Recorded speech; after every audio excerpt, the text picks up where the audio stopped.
আপনাকে আমি আজকে এখানে বলে রাখলাম, রেকর্ড করা থাকলো, 27 সালে নির্বাচন দিতে হবে, সেই দাবি আমেরিকা তুলবে।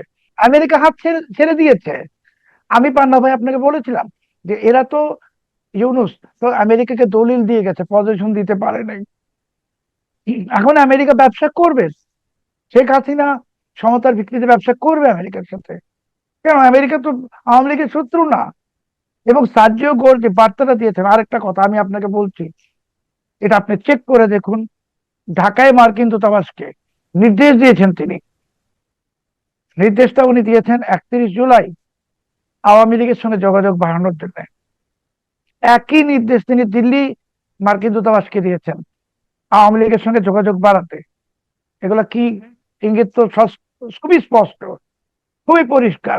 শেখ হাসিনা যেদিন আসবেন, ওনাকে সিওভ করবেন একাধিক পশ্চিমা কূটনীতিক, সেখানে সার্জিও গৌরব থাকবেন। আর যে থাকবেন সেখানে সার্জিও গৌরব থাকবেন। আমন্ত্রণ মানচিত্রে নিয়মিত আয়োজন কথোপকথনে আজকে আমাদের সঙ্গে আলোচনায় যুক্ত রয়েছেন ব্লিটজের সম্পাদক এবং সিনিয়র সাংবাদিক সালাউদ্দিন শোয়েব চৌধুরী। শোয়েব চৌধুরী, আপনাকে স্বাগত জানাচ্ছি। এবং যে বিষয়টি নিয়ে আজকে আলোচনা করতে চাই তা হচ্ছে সারা দেশে বোমা এবং বোমা সদৃশ নানান ধরনের বস্তু উদ্ধার হচ্ছে। সবচেয়ে বড় কথা হচ্ছে সাভারে সম্ভবত প্রেসার কুকার আকৃতির বড় বোমা পাওয়া গেছে এবং এটি রিমোট কন্ট্রোল যুক্ত ছিল, পুলিশ যেটি জানিয়েছে। এবং এই সব ঘটনাকে কেন্দ্র করে সারা দেশে সতর্কতা জারি করেছে পুলিশ। আসলে বিহাইন্ড দ্য স্ক্রিন কি ঘটতে যাচ্ছে, বিশেষ কিছু নাকি এগুলো গতানুগতিক যা ঘটে তাই? অনেক অনেক ধন্যবাদ। দেখুন, বাংলাদেশের যে সন্ত্রাসের যে ট্র্যাক রেকর্ড, আমরা যেটা জানি, সেই সন্ত্রাসের ট্র্যাক রেকর্ডে কিন্তু পাইপ বোমা পাওয়া যায়নি কখনো, বা আপনি যেটা বললেন যে প্রেসার কুকার বোমা, এটাও পাওয়া যায়নি।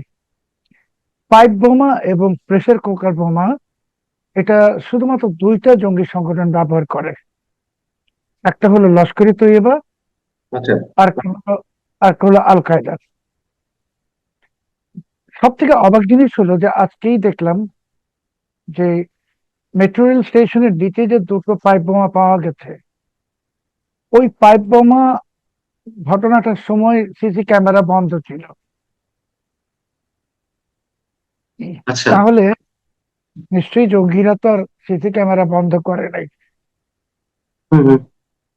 এবং যে বোমার যে ধারাবাহিক ঘটনাগুলো ঘটছে, মানে আজকেই শুনলাম যে পাইপ বোমা সিসি ক্যামেরা বন্ধ ছিল, কিন্তু এরপর যে কাঁচপুরে আহ, বোমা পাওয়া গেল পেট্রোল পাম্পে, এটার কি হয়েছে কোনো ফলো আপ নাই। বা আরো কিছু জায়গায় বোমা উদ্ধার, এমনকি যে প্রেসার কুকার বোমা, এটা কি ফলো আপ? ফলো আপ তো আমরা জানি না। যেটা আমরা জানি, পুলিশ এই প্রথমবারের মতো সারা দেশে রেড অ্যালার্ট জারি করেছে। একটি বিশেষ ভাষা আছে ওই রেড অ্যালার্টে। ওরা বলছে পুলিশের যানবাহনকে লক্ষ্য করে সন্ত্রাসী হামলা হতে পারে। পুলিশের যানবাহনকে, আগে বলা হতো জনগণের জানমাল ইত্যাদি, এখন রেড অ্যালার্ট হম। পুলিশের যানবাহন। তো পুলিশের যানবাহন তো হামলা আমরা 2024 সালে দেখেছি। আর সাম্প্রতিক সময় পুলিশের যানবাহন কোনো সন্ত্রাসী হামলার শিকার হয়নি। বা এই বোমাগুলো কোনোটাই তো আর রাজারবাগ পুলিশ লাইনেও পাওয়া যায়নি, বা কোনো থানাতেও পাওয়া যায়নি।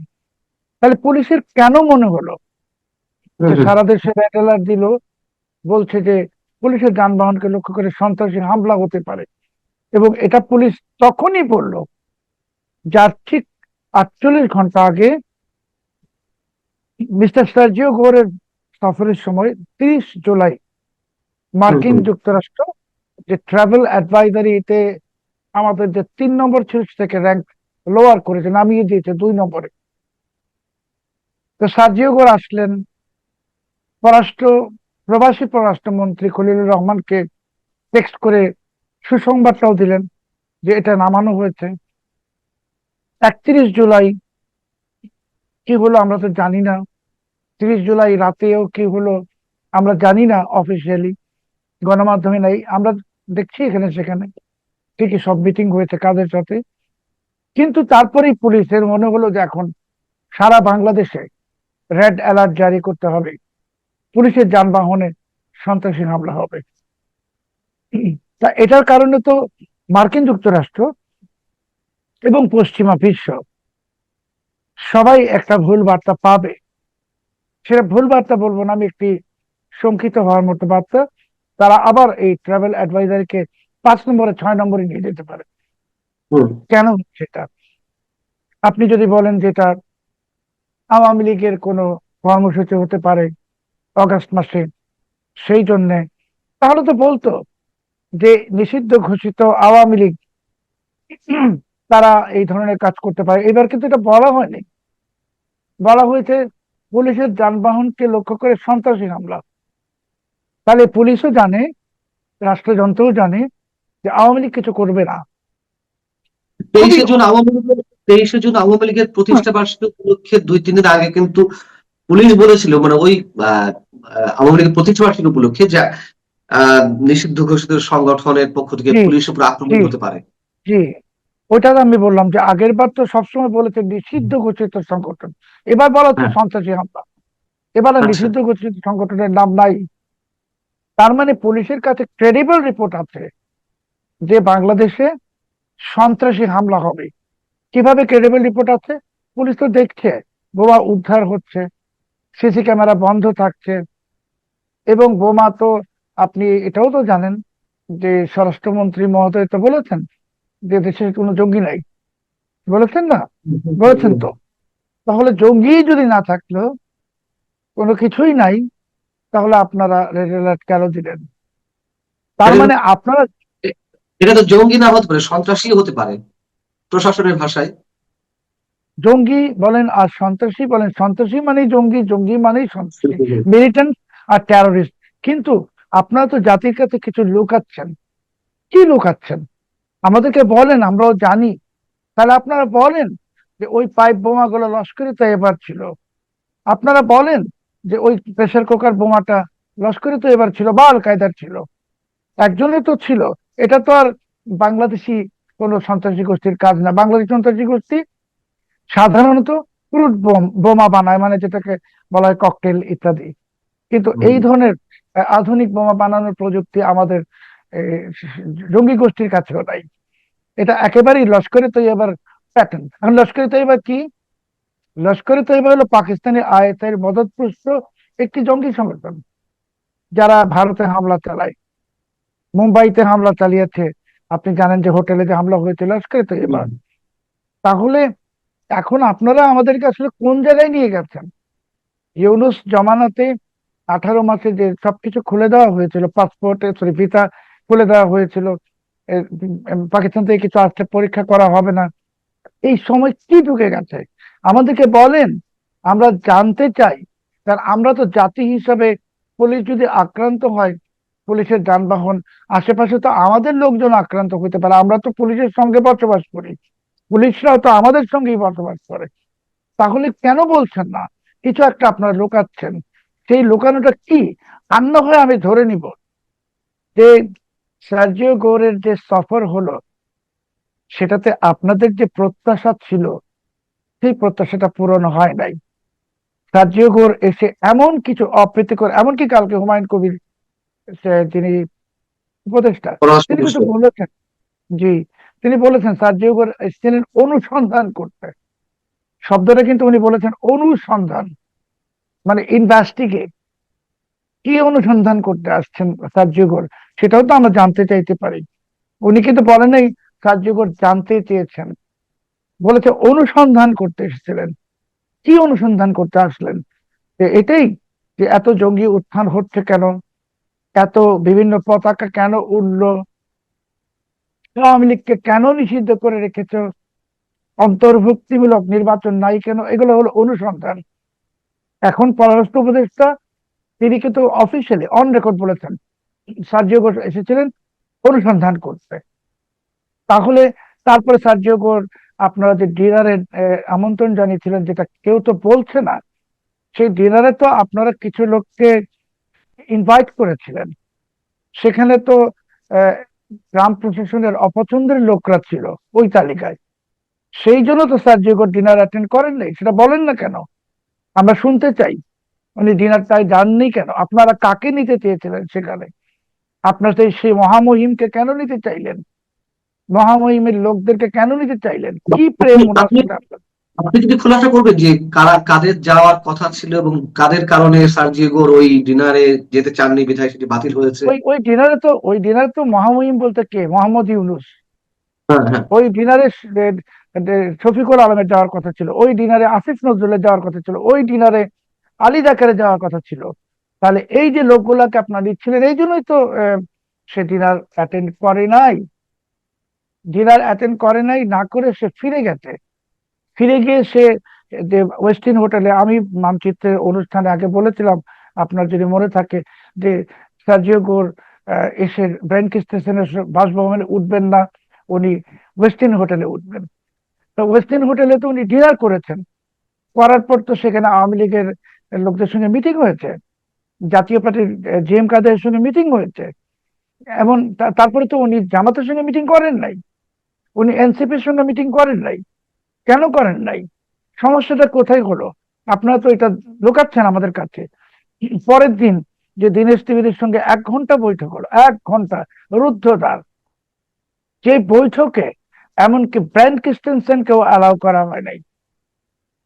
তারপর ব্রায়ান ক্রিস্টেনসেন এই বৈঠকের পরে সার্জিও গোরের সাথে দীনেশ ত্রিবেদী ওই দিন বিকেলেই 31 জুলাই ভারত চলে গেছেন। আমি ভারতের সাংবাদিকদের সাথে বা বিভিন্ন জায়গায় যোগাযোগ করে যতটুকু জানতে পেরেছি, ওই বৈঠকে খুবই গুরুত্বপূর্ণ বিষয় কিছু আলোচনা হয়েছে, এবং সেই আলোচনার পরিপ্রেক্ষিতেই দীনেশ ত্রিবেদী ভারত গিয়েছিলেন। এবং সেই আলোচনার একটি ছিল 5ই অগাস্ট শেখ হাসিনা একটি সংবাদ সম্মেলন করবেন, যেটাতে মার্কিন যুক্তরাষ্ট্র সম্মত। যার কারণে দীনেশ ত্রিবেদী গেলেন 31 তারিখ। 1 তারিখে ঘোষণা আসছে শেখ হাসিনা ফরেন করেসপন্ডেন্স ক্লাবে এবার সংযুক্ত হবেন, উনি এবার রেকর্ডেড ভার্সন বাজাবেন না। তো আপনারা তো আমাদের কাছে লুকাচ্ছেন ক্রমাগত। কি লুকাচ্ছেন? যে আমেরিকা আপনাদের হাত ছেড়ে দিয়েছে, এটা তো আমরা জানি। আমরা তো বারবার বলেছি মানচিত্রে যে ব্যবহার শেষে টয়লেট পেপারের মতো ছুঁড়ে ফেলবে। তো আপনারা বলুন যে আপনাদেরকে ছুঁড়ে ফেলেছে, আমরা আপনাদের তো সাথে আছি।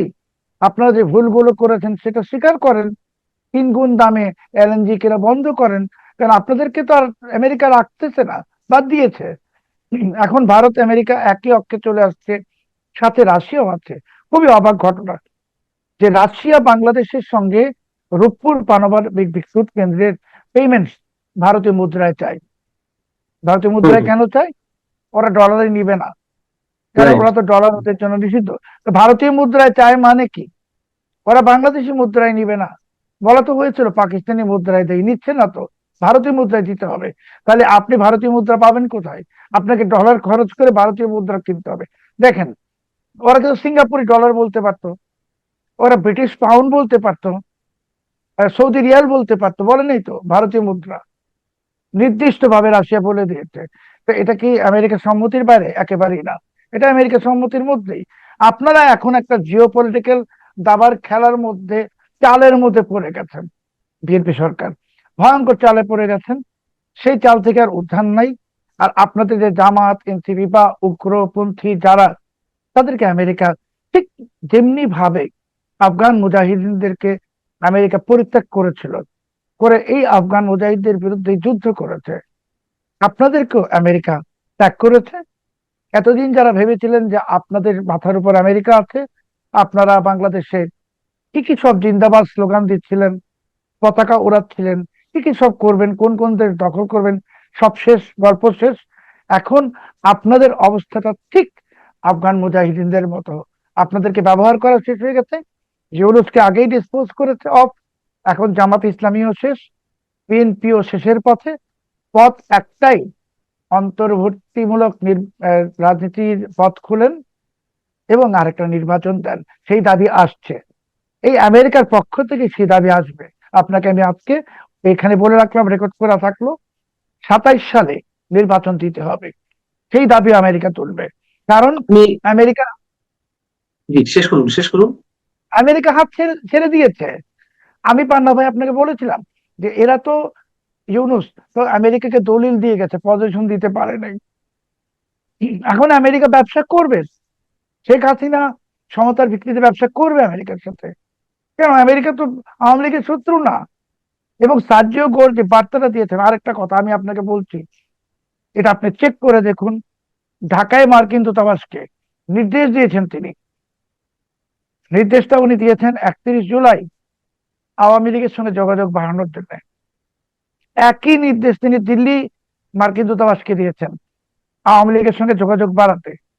এগুলা কি ইঙ্গিত? তো খুবই স্পষ্ট, খুবই পরিষ্কার, যে যারা এতকাল ভেবেছিলেন তারা আমেরিকার মিত্র, তারা এখন আফগান মুজাহিদিনদের মতো অবস্থা, অথবা মিশরের মুসলিম ব্রাদারহুডের অবস্থা। কথা আপনি আগেও বলেছেন, কিন্তু আজকে যেভাবে আপনি বলছেন যে 27-এর মধ্যে নির্বাচন দিতে হবে, যুক্তরাষ্ট্র সেটি চায়, আপনি এতটা বোল্ডলি কেন বলছেন, এতটা নিশ্চিত হয়ে কেন বলছেন যে 27-এর মধ্যে একটা নির্বাচন যুক্তরাষ্ট্র চাই? মানে আপনার সোর্স কি এতটাই স্ট্রং, নাকি আমি শুধুমাত্র তো ইকুয়েশনের জায়গা থেকে আপনি বলছেন? আমি তো সৌভাগ্যটা হয়নি মানচিত্রে আসার বেশ কয়েকদিন। আমি অন্যগুলো প্ল্যাটফর্মে বলেছিলাম যে দীনেশ ত্রিবেদীর সঙ্গে সার্জিও করে ঢাকায় মিটিং হবে। আমি মানচিত্রেও মনে বলেছি, এটা কি কিন্তু কেউ বলেছেন? বলেনি, বলেছি। এবং আমি এই কথাটাও বলেছিলাম, আপনার যদি মনে থাকে, যে সার্জিও গোর আওয়ামী লীগের সঙ্গে মিলে যাচ্ছেন, যোগাযোগ রাখছেন শেখ হাসিনার সঙ্গে নিয়মিত। এই কথাটাও বলেছিলাম, সেটা মানচিত্রে বলেছি না কোথায় বলেছি, বলেছি। আপনারা এখন কি দেখছেন? দিল্লি টিভির সঙ্গে বৈঠক হয়েছে না? হয়েছে। আওয়ামী লীগের সঙ্গে বৈঠক হয়েছে না? হয়েছে। টিএম কাদের সঙ্গে বৈঠক হয়েছে না? হয়েছে। জামাত এনসিপির সঙ্গে বৈঠক করেনি। তাহলে বার্তা, আপনার যদি সোর্স বলেন, হ্যাঁ, আমার সোর্স তো এতটাই স্ট্রং যে আমি বলছি তো, যে এইবার সাহায্যকর দাবি করে গেছেন উত্থাপন, অন্তর্বর্তীমূলক রাজনীতি। এরপরই শেখ হাসিনা বাংলাদেশে আসলে দেখবেন দাবি আসবে নির্বাচন, নিশ্চিত থাকতে পারেন। আরেকটি আচ্ছা, নির্বাচন হবে, সেটা 2027 সালে দিতে হবে। আমি আরেকটু ব্যাখ্যা চাই আপনার কাছ থেকে। 27-এর মধ্যে নির্বাচন দিতে হবে, মধ্যবর্তী নির্বাচন যুক্তরাষ্ট্র এটি চাইছে, কেন চাইছে? মানে যুক্তরাষ্ট্রের সঙ্গে বাংলাদেশের যে কথিত বাণিজ্য চুক্তি, সেই চুক্তি জায়গা থেকে তো আমরা সবাই বলছি যে আমরা দাস অনুদাসে পরিণত হয়েছে। যুক্তরাষ্ট্র যা চাইবে আমাদেরকে তাই করতে হচ্ছে বা করতে হবে। বোয়িং কেনা থেকে শুরু করে আরো অন্য অনেক কিছু এর মধ্যে হয়েছে। তাহলে কেন যুক্তরাষ্ট্র এখন বিএনপি সরকারকে চাইছে না, অথবা তারা মধ্যবর্তী একটা নির্বাচনের দাবি করতে পারে? যুক্তরাষ্ট্র আমাদের কাছে বিক্রি করবে, তাহলে বিক্রি করলে আমাদের তো টাকা থাকতে হবে কেনার মতো। আমরা তো বিদেশি কোনো ঋণ পাবো না, এশীয় উন্নয়ন ব্যাংক, বিশ্ব ব্যাংক কেউ টাকা দিবে না। চায়নার যে কোম্পানিটা টাকা দিতে চেয়েছিল মংলা বন্দরের পাশে স্পেশাল মিলিটারি কমপ্লেক্সের জন্য, 265 মিলিয়ন ডলার, নাকি 507 মিলিয়ন ডলার, তো সেই কোম্পানি তো আমেরিকার ব্ল্যাক লিস্টেড।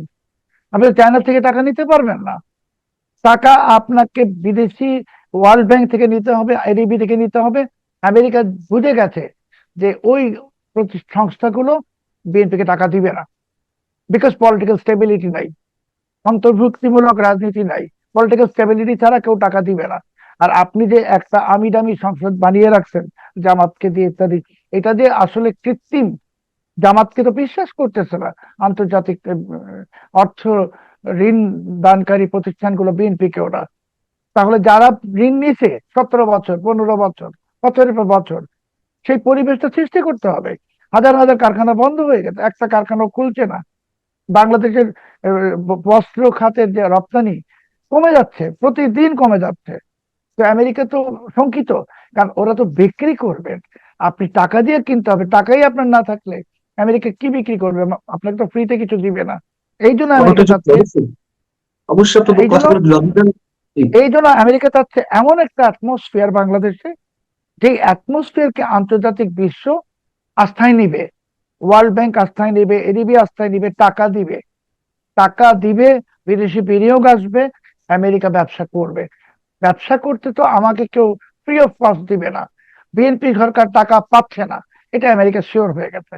5.5 মাস, 6 মাস হয়ে গেছে, কোনো টাকা পায়নি। ইউনুস তো পায়ই নাই, ভবিষ্যতেও পাবে না। আমেরিকা এই জন্য অস্থির হয়ে গেছে যে ব্যবসা করার যে একটা তাদের আকাঙ্ক্ষা, বিক্রি করার, কি বিক্রি করবে, কার কাছে বিক্রি করবে, টাকা তো নাই। এটাই হলো মূল কারণ।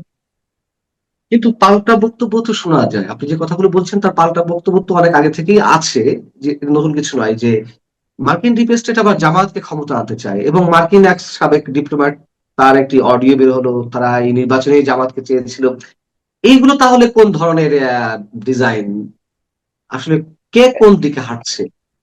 মার্কিন এম্বাসির যে অডিও বার্তাটা লিক হলো, এটা মার্কিন এম্বাসি ইচ্ছা করে লিক করে দিয়েছে। কারণ আপনি তো আমেরিকান এম্বাসিতে গেছেন, ওখানে তো কোনো ইলেকট্রনিক ডিভাইস নিয়ে যাওয়া যায় না। হুম। তো ওটা তো ওরাই লিক করেছে, ওয়াশিংটন পোস্ট ওই রিপোর্টটা চেপেছে। মানে একটা অসমর্থিত সূত্র থেকে একটা অডিও কথা একজন লোকের, হুম, হুম। সে কে সে পরিচয় নাই, ওয়াশিংটন পাবলিশ করে দিয়েছে। কেন? জামাতকে কনফিডেন্স দেওয়ার জন্য, যে তোমরাই ক্ষমতায় আসছো, নির্বাচনে অংশ নাও। কারণ এটা আমেরিকা জানতো যে জামাত যদি সক্রিয় না হয় নির্বাচনটা ইউনুস দিবে না। আমেরিকা তো চাইছিল যে ইউনুসকে তো পৌঁছিতে বাইডেন প্রশাসন, তো এখন এখান থেকে বের হয়ে আসার জন্য একটা নির্বাচন এবং বিএনপি কে ক্ষমতায় আনা। আমেরিকা জানতো বিএনপি ক্ষমতায় আসবে, কিন্তু জামাতকে একটি ভুল স্বপ্ন দেখানো হয়েছে। কি স্বপ্ন? যে নির্বাচনে তোমরা জিতবা, যেমনি ভাবে ইউনুসকে আর একটা স্বপ্ন দেখানো ফাইন, হয়েছে। আমি আপনার যুক্তি বুঝতে পারছি, কিন্তু কিন্তু ডিপ স্টেটের তো একটা খেলা রয়েছে, এবং যে খেলার মাধ্যমে একটা প্রাথমিক পর্বে আমরা দেখলাম যে আওয়ামী সরকারের পতন। যদি খেলা নাই থাকে তাহলে তো পতনটা এইভাবে হতো না। তাহলে না, তারা কি চায় আসলে? আওয়ামী লীগ সরকারের পতন তো ডিপস্টেট ঘটিয়েছে। হুম। তখন একটা এজেন্ডা ছিল, একটা এক্সপেকটেশন ছিল, কিন্তু সেই এক্সপেকটেশনটা 18 মাসে ইউনুস পূরণ করতে পারে নাই, ফেল করেছে, ইকোনমি কলাপস করে গেছে। দেশে মবক্রেসি আমেরিকা পছন্দ করে না। আর এখন যে বিএনপি সরকার আমলে যেটা সবচেয়ে খারাপ জিনিস হচ্ছে, এই সরকারের আমলে ক্লেপ্টোক্রেসি মানে রাষ্ট্রীয় মদতে দুর্নীতি, এটা আমেরিকা ভীষণ ঘৃণা করে। তো জামাতকে বলা হয়েছে মিথ্যা একটা আশ্বাস, তুমি ক্ষমতায় যাচ্ছ, একটা টেপ লিক করে দিল, ওয়াশিংটন পোস্ট রিপোর্ট করলো, জামাত খুশি হয়ে গেল, ওরা ক্ষমতায় যাচ্ছে। জামাত তো নিশ্চিত ছিল। ইউনুসকে আরেকটা স্বপ্ন দেখানো হয়েছে, বিপ্লবী সরকার হবে, রেফারেন্ডাম দাও। ইউনুস যে নির্বাচনের দিনে, আপনি যদি মনে থাকে, যেভাবে উচ্ছ্বাস দেখাচ্ছিল দুই হাত তুলে, ভিতরে সব শেষ, নতুন শুরু। ইউনুস তো জানতো যে এই গণভোট এখন মঞ্জুর হবে, অ্যাকসেপ্ট হবে, বলে বিপ্লবী সরকার হবে, বলে সেই বিপ্লবী সরকারের প্রধান ইউনুস। ইউনুস কি বিএনপি নির্বাচনে জিতবে বা আহ, বিজয়ী হবে, সরকার গঠন করবে, এটার জন্য কি ইউনুস উচ্ছ্বসিত হবে? কখনোই না। ইউনুস তো নিশ্চিত ছিল যে জামাত ক্ষমতায় আসবে, এবং জামাত ক্ষমতায় আসলে ওই রেফারেন্ডাম বা গণভোটকে বাস্তবায়ন করে বিপ্লবী সরকার হবে। এটার জন্য ইউনুস দুই হাত তুলে উচ্ছ্বাস প্রকাশ করছিল। এত উচ্ছ্বাস ইউনুস নোবেল পুরস্কার পাওয়ার পরেও প্রকাশ করেনি। কিন্তু তা ঠিক, তা ঠিক। আমেরিকা ওইখানেই খেলে দিচ্ছে যে বিএনপি কে ক্ষমতায় নিয়ে আসছে যখন, তখন তো জামাত হতাশ, আর ইউনুস তো শেষ। বিশেষ করে যখন সংসদে বলা হলো রেফারেন্ডাম হবে না, এমনকি যে দুটো শপথ নেওয়ার অপশন, সংসদ সদস্য হিসেবে আরেকটা কি যেন সংস্কার কি, কি যখন বিএনপি নিল না, তখন তো ইউনুস বুঝে গেছে সব শেষ, তার আশার প্রদীপ নিভে গেছে। আর ইউনুসের তো আমেরিকা থেকে এখন কিছু করার নাই, সরকার তো তার বিরুদ্ধে সরকার আমেরিকাতে। এখন বাংলাদেশে অন্তর্ভুক্তিমূলক নির্বাচনের পরিস্থিতি সৃষ্টি হবে 2027 সালে, আরেকটি নির্বাচন হবে। এটা বিএনপি চাক কি না চাক, আমি শুধু এইটাই বললাম যে হুমায়ুন কবির সাহেবের বক্তব্যটাকে আপনি তো অফিসিয়াল স্টেটমেন্ট হিসেবে ধরতে পারেন। উনি তো বলেছেন যে সার্জিও আসছিলেন অনুসন্ধান করতে, তো ওইখানেই তো সবকিছু প্রকাশিত হয়ে গেছে। আমরা শেষ করবো। আহ, তবে আলোচনাটা যেখান থেকে শুরু হয়েছিল সেই জায়গা থেকে প্রশ্ন করে, তাহলে এই যে সারা দেশে যে বোমা আতঙ্ক এবং পুলিশের রেড সিগন্যাল, আহ এটার সাথে সার্জিও বলে কোনো সম্পর্ক রয়েছে?